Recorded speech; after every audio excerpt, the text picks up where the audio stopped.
Hello students, कैसे हैं आप सब लोग। उम्मीद करती हूँ सब अच्छे होंगे।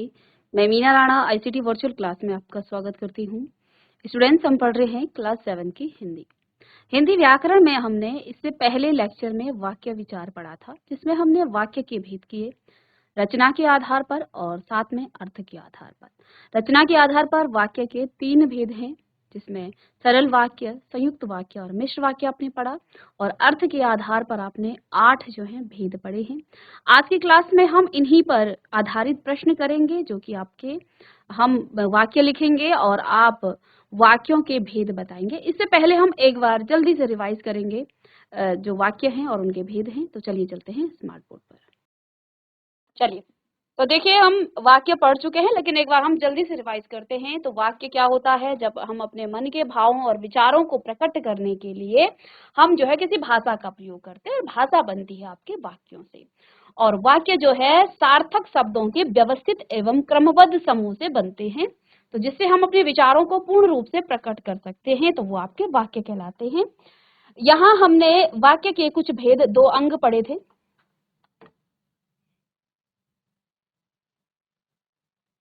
तो वाक्य के 2 अंग हैं, जिसमें आपका उद्देश्य आ जाता है और विधेय आ जाता है। उद्देश्य जिसके बारे में आप बात कर रहे होते हैं, विधेय उद्देश्य के बारे में जो बात आप करते हैं वो आपका विधेय कहलाता है। तो 2 मुख्य तरह यहाँ पर वाक्य के अंग हैं, उद्देश्य एवं विधेय। इसके बाद आपका उद्देश्य और विधेय आपने पढ़ा। फिर हमने वाक्यों के भेद पढ़े हैं। 2 आधार पर वाक्यों के भेद हुए, रचना के आधार पर वाक्य के भेद और साथ में अर्थ के आधार पर वाक्य के भेद।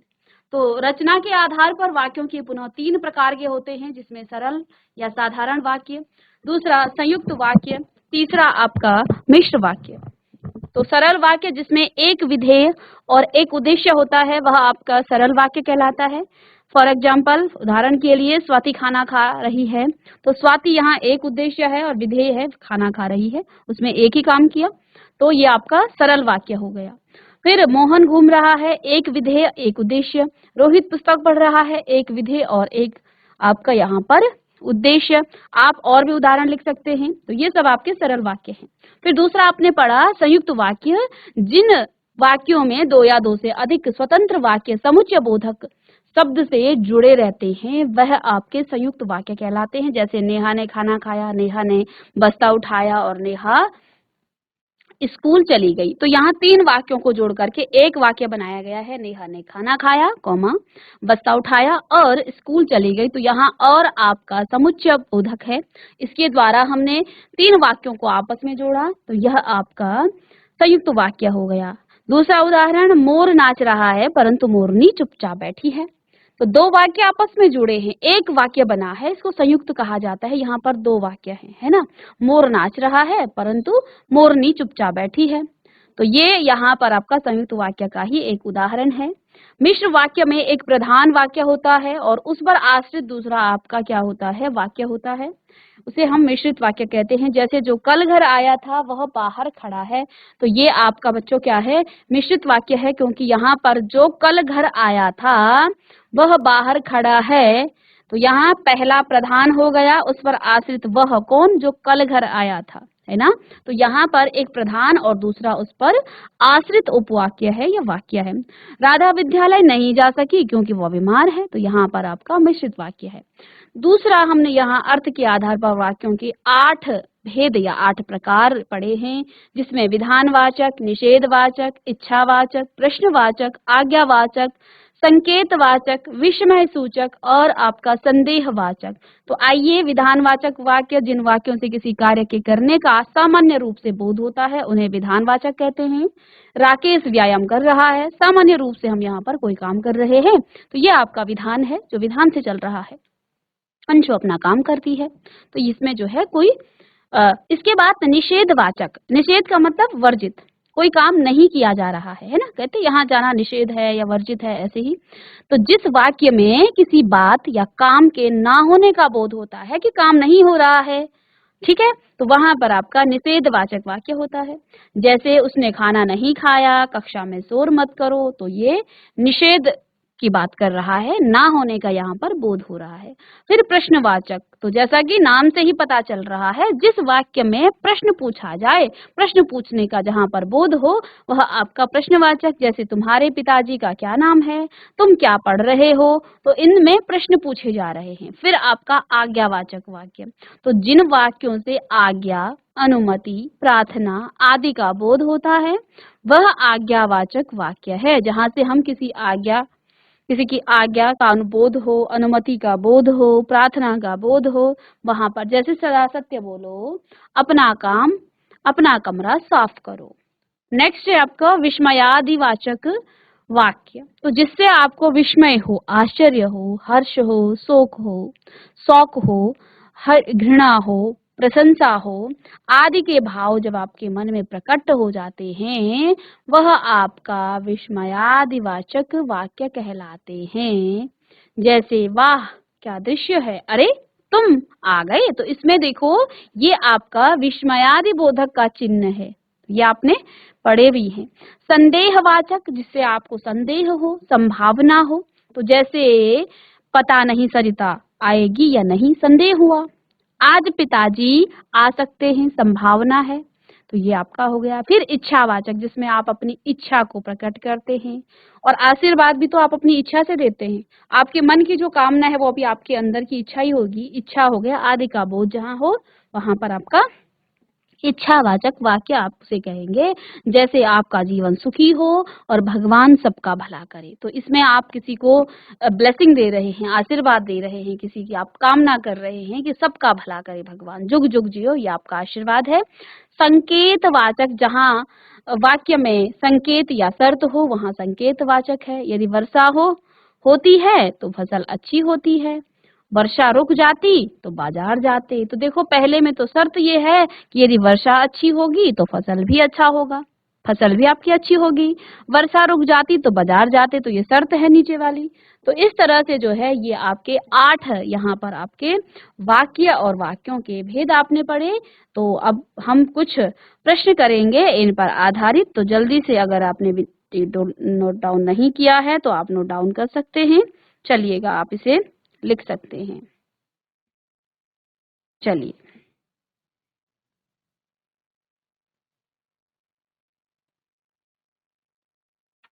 तो ये प्रश्न बच्चों कुछ इस तरह से होंगे, बहुविकल्पीय यहाँ प्रश्न होंगे, ठीक है।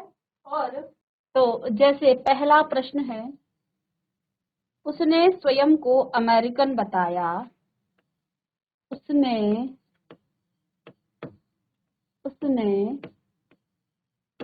स्वयं को अमेरिकन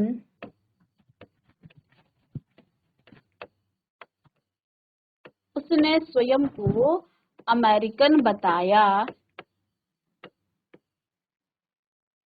ने स्वयं को अमेरिकन बताया।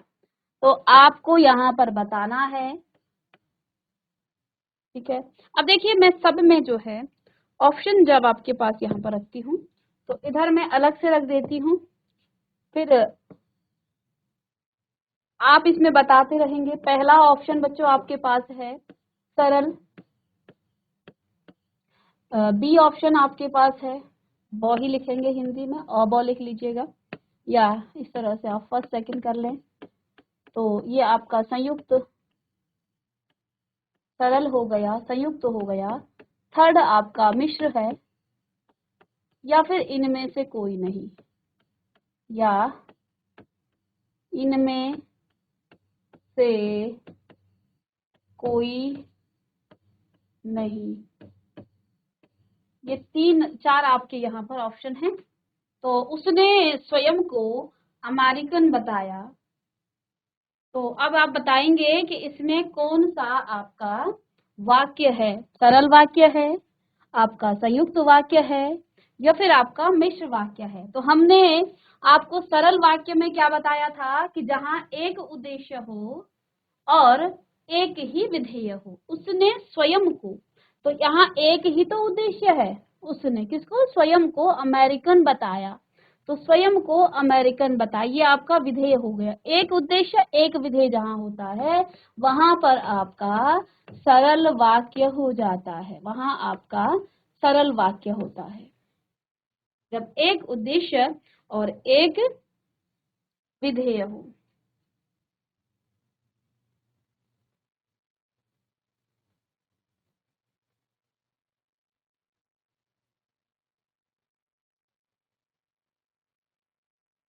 दूसरा उदाहरण है,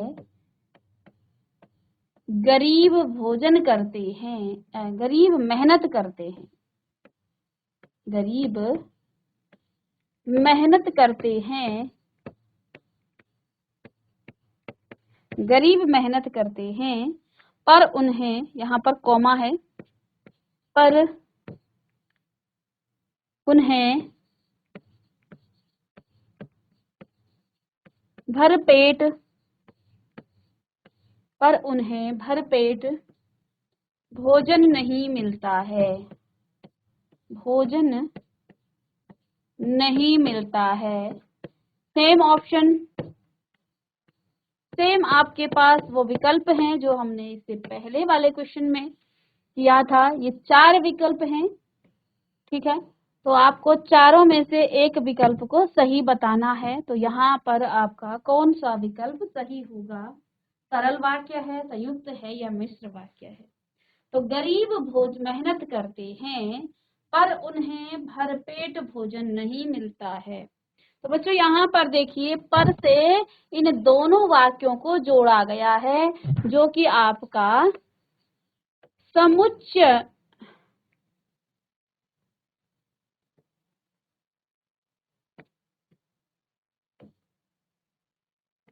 जो कि आपका समुच्चय बोधक है, ठीक है। तो इसमें आपका सेकंड ऑप्शन संयुक्त वाक्य होगा। ये आपका संयुक्त वाक्य है, ठीक है। चलिए,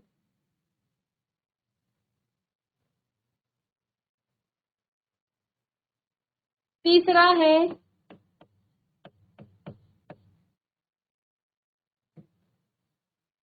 जो जो गरजते हैं, जो गरजते हैं वे बरसते नहीं, वे जो गरजते हैं वे बरसते नहीं,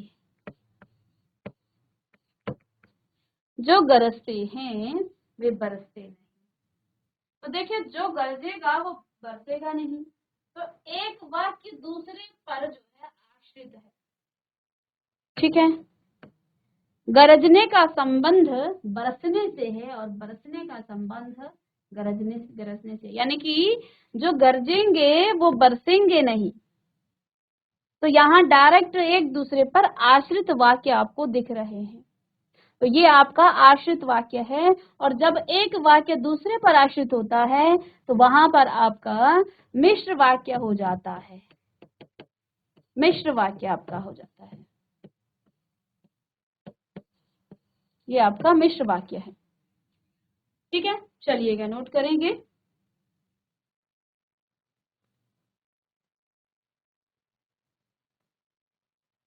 इसी में आपका आप वहां जाइए, आप वहां जाइए जहां गाड़ी रुकेगी, जहां गाड़ी रुकेगी।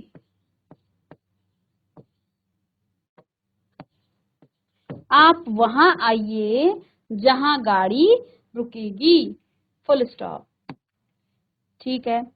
तो आप वहां आइए जहां गाड़ी रुकेगी, एक वाक्य दूसरे, जहां आपको कहाँ आना है, आप वहां जाइए जहां गाड़ी रुकेगी। आपको जाना कहाँ है? जहां गाड़ी रुकेगी, अर्थात एक वाक्य दूसरे वाक्य पर आश्रित है, और जहां आश्रित वाक्य दिखे वहां पर आपका मिश्र वाक्य हो जाएगा, मिश्र वाक्य।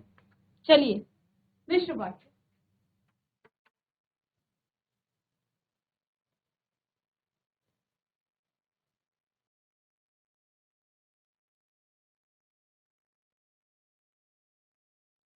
तो ये तो अभी तक आप रचना के आधार पर वाक्यों के भेद के प्रश्न कर रहे थे। अब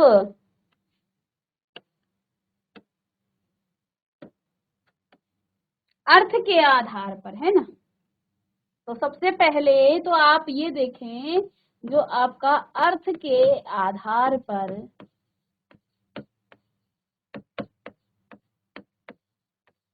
वाक्य, अर्थ के आधार पर आपके वाक्य कौन कौन से हैं, पहले तो इसी को देख लें। तो आपने क्या कहा, अर्थ के आधार पर वाक्य के 8 भेद हैं ना।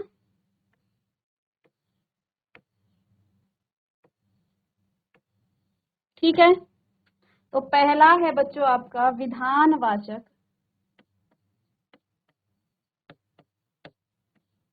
विधानवाचक। दूसरा है आपका निषेधवाचक, निषेधवाचक। तीसरा है आपका प्रश्नवाचक,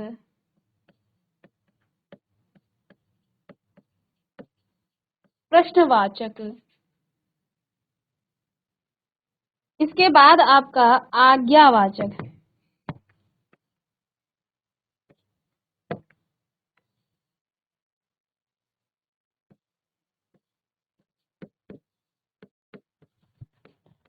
आज्ञावाचक। आज्ञा के बाद आपका इच्छावाचक, तो इधर से भी आप लिख सकते हैं। नेक्स्ट है आपका इच्छावाचक। इच्छावाचक के बाद आपका संदेहवाचक, संदेहवाचक।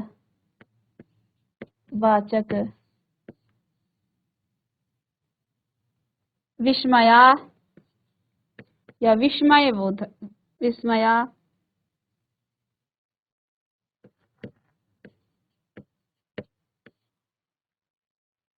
विस्मयादिबोधक। और अंतिम है बच्चों आपका संकेतवाचक।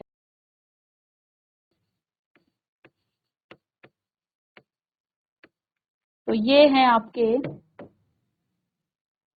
पहला, दूसरा, तीसरा, चौथा, इसको भी आप लिख सकते हैं यहाँ, पांचवा, छठा, सातवां और आठवां।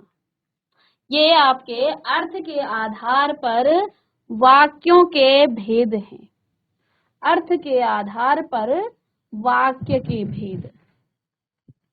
ठीक है, और अर्थ के आधार पर वाक्यों के 8 भेद होते हैं, इनको आप लिखिएगा।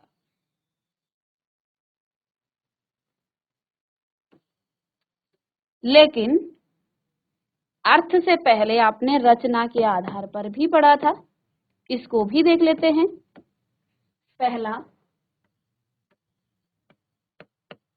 रचना के आधार पर वाक्य, रचना के आधार पर वाक्य। रचना के आधार पर 3 तरह के आपके वाक्य हैं, 3 तरह के आपके वाक्य हैं। पहला वाक्य सरल वाक्य या साधारण, सरल या साधारण। दूसरा संयुक्त। तीसरा आपका मिश्र। ठीक है, तो ये पहला, दूसरा और तीसरा, 3 प्रकार के आपके वाक्य हैं।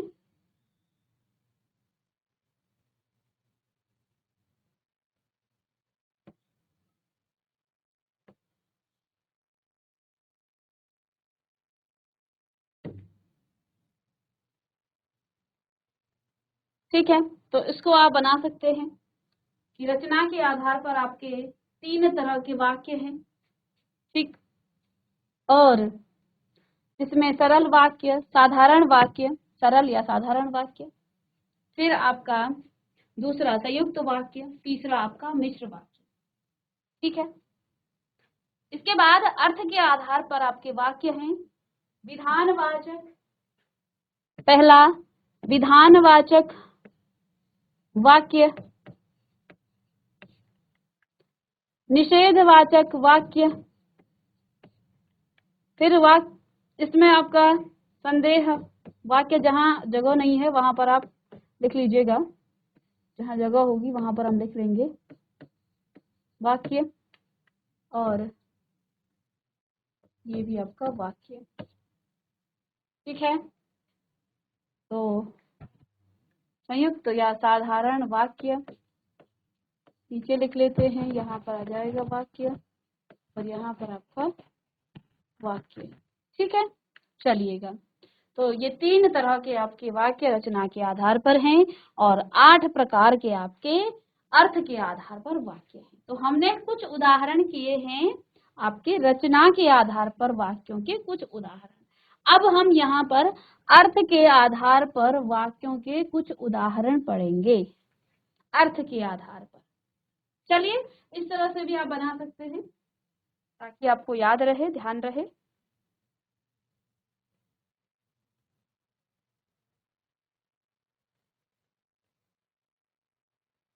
तो अब इस आधार पर हम लिखेंगे।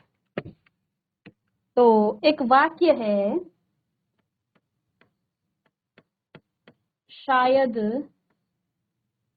आज वर्षा हो जाए, शायद आज वर्षा हो जाए, हो जाए, शायद आज वर्षा हो जाए। तो अब आप मुझे 8 आपके पास ऑप्शन हैं, 8 ऑप्शन में से आप बताएंगे शायद आज वर्षा हो जाए।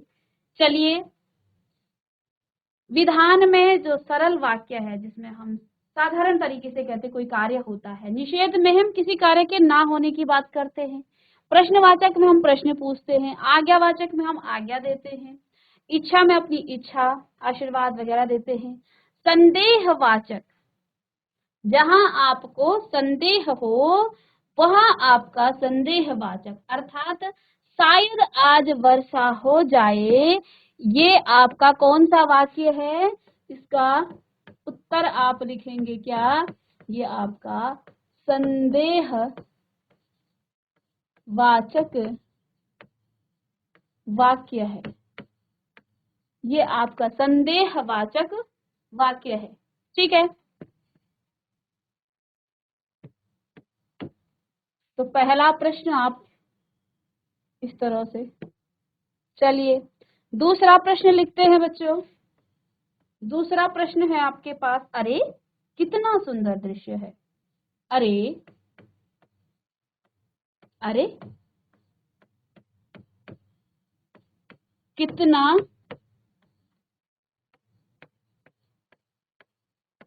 सुंदर दृश्य है, अरे कितना सुंदर दृश्य है। इसमें वाक्य का कौन सा भेद है आप बताएंगे, इसमें वाक्य का कौन सा भेद है, अरे कितना सुंदर दृश्य है। तो ये जो है अरे विस्मयादि, इसका तो चिन्ह ही यही है, तो इसका उत्तर क्या हो जाएगा, विस्मयादि बोधक,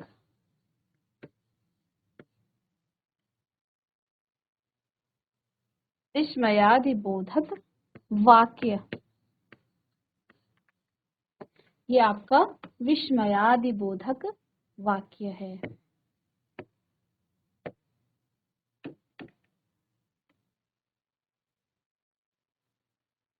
चलिएगा, तो 2 प्रश्न अलग अलग तरीके के। नेक्स्ट प्रश्न,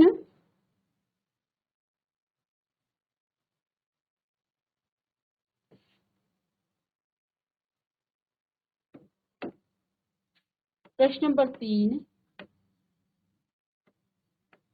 ईश्वर करे, ईश्वर करे, क्या करे ईश्वर?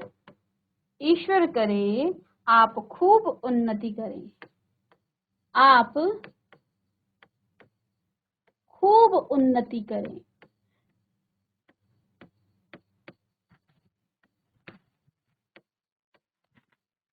ईश्वर करे आप खूब उन्नति करें। इस वाक्य में कौन सा आपका जो है वाक्य का उदाहरण है? कौन सा वाक्य है इसमें? आपका कौन सा वाक्य है? तो देखो, ईश्वर करे आप खूब उन्नति करें, इसमें बच्चों हम इच्छा जाहिर कर रहे हैं कि मैं चाहती हूं कि ईश्वर आपके साथ ऐसा कुछ करे, यानी कि इसमें आपका इच्छावाचक, इच्छावाचक वाक्य, इच्छावाचक वाक्य है। चलिए प्रश्न नंबर 4 लिखेंगे आप।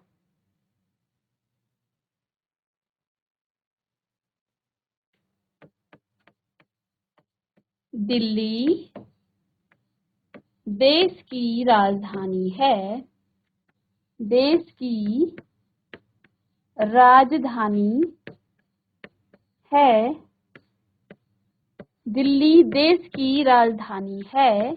इसमें कौन सा वाक्य है? तो ये बिल्कुल सरल वाक्य है। जब हम, तो यहाँ पर आपका उत्तर हो जाएगा क्या? विधान, विधानवाचक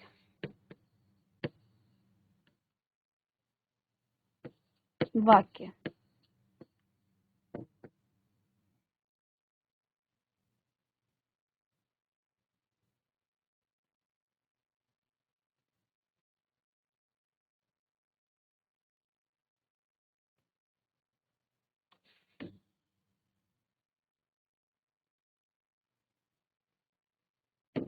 चलिए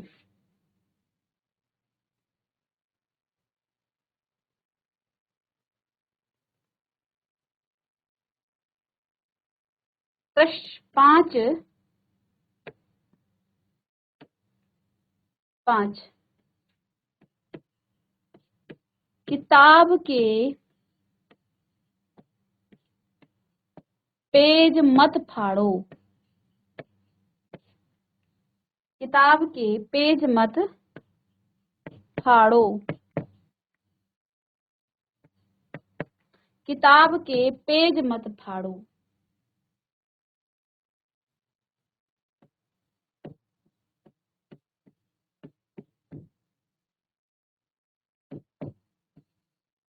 निषेधवाचक, यहाँ पर काम का निषेध हो रहा है ना?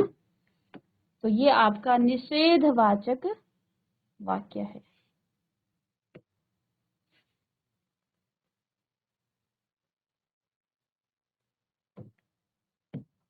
चलिए इन सभी उदाहरणों को आप लिखें। तो यहाँ पर आपके पास कुछ वाक्य हैं, आपने इन वाक्यों को पहचानना है,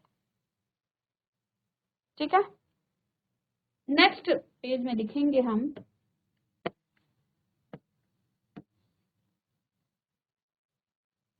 6, यदि परिश्रम करोगे, यदि परिश्रम करोगे, यदि परिश्रम करोगे तो सफल हो जाओगे, तो सफल हो जाओगे।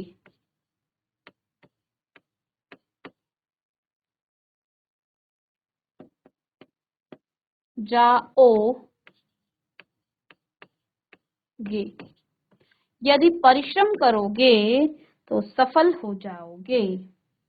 तो इस वाक्य में बच्चों आपको यदि परिश्रम करोगे तो सफल हो जाओगे, इस वाक्य में कौन सा वाक्य है? तो यहाँ पर क्या कहा है?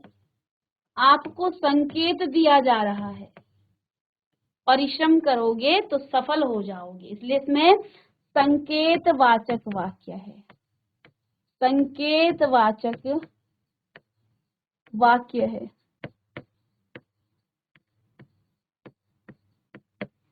आपको परिश्रम करने का संकेत दिया जा रहा है कि आप परिश्रम करें। ठीक है, यदि परिश्रम करोगे तो सफल हो जाओगे। प्रश्न नंबर 7, मोहन तुम बैठकर पढ़ो। तुम बैठकर पढ़ो। मोहन तुम बैठकर पढ़ो। तो यहाँ पर आज्ञा दी जा रही है, तो उत्तर आपका आज्ञावाचक वाक्य। इस वाक्य में मोहन को आज्ञा दी जा रही है ना।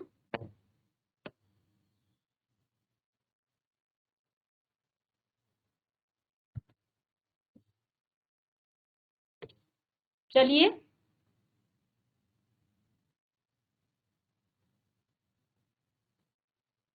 प्रश्न नंबर 8, तुम क्या पढ़ रहे हो। और ये सबसे सरल होता है, विस्मयादि बोधक और ये जो प्रश्नवाचक है ये सबसे सरल होता है। क्यों?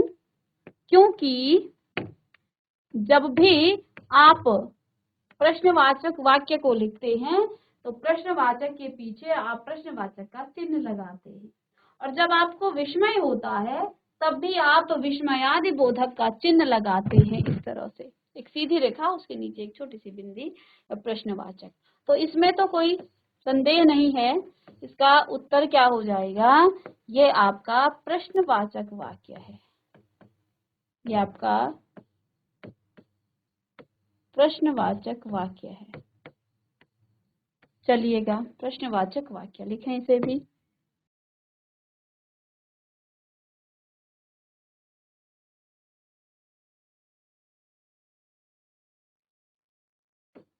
नौ,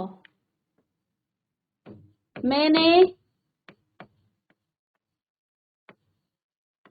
दूध नहीं पिया। मैंने दूध नहीं पिया, ये इसमें कौन सा वाक्य है? तो यहाँ न काम के ना होने की बात हो रही है, तो यहाँ पर आपका निषेध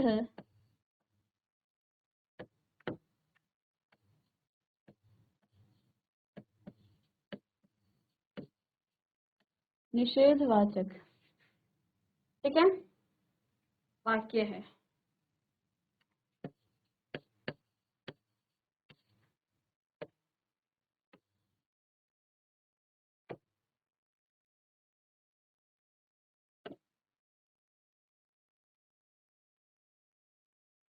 चलिए, तो इस प्रकार से हमने सभी जो आपके वाक्य हैं उन पर आधारित उदाहरण किए। तो इसी तरह से आपके प्रश्न भी आते हैं। ठीक है, तो अभी आपने यहाँ पर क्या क्या चीजें पढ़ी हैं ये हम एक बार देख लेते हैं। हमने वाक्यों के रचना के आधार पर और अर्थ के आधार पर भेद किए। रचना के आधार पर 3 प्रकार के वाक्य, सरल, संयुक्त और मिश्र। सरल में एक विधेय और एक उद्देश्य। संयुक्त में समुच्चय बोधक से हम 2 वाक्यों को या 2 से अधिक वाक्यों को जोड़ते हैं, और मिश्र में एक प्रधान वाक्य होगा और दूसरा उस पर आश्रित वाक्य होगा। अर्थ के आधार पर आपके 8 भेद हैं, विधानवाचक वाक्य, निषेधवाचक, प्रश्नवाचक, आज्ञावाचक, इच्छावाचक, संदेहवाचक, विस्मयादि बोधक वाक्य और संकेतवाचक। तो ये सभी आपके अर्थ के आधार पर वाक्य हैं, और इन पर आधारित आपने प्रश्न भी यहाँ पर किए। इससे पहले हमने रचना के आधार पर वाक्यों के जो उदाहरण हैं वो किए, और अब यहाँ पर सभी आपके अर्थ के आधार पर जो वाक्य थे उनके उदाहरण भी हमने आपको बताए। तो इस तरह से प्रश्न पूछे जाते हैं। नेक्स्ट क्लास में हम वाक्यों को कैसे परिवर्तित किया जाता है, अर्थात हमने 3 प्रकार के वाक्य पढ़े हैं, सरल, संयुक्त और मिश्र वाक्य। तो आपके पास कोई सरल वाक्य है, आपके पास कोई सरल है, उस सरल वाक्य को आप कैसे संयुक्त में या फिर मिश्र में आप कैसे परिवर्तित करते हैं, या मिश्र वाक्य को आप सरल में कैसे परिवर्तित करते हैं, इस पर आधारित हम यहाँ पर आपको बताएंगे प्रश्न। चलिए,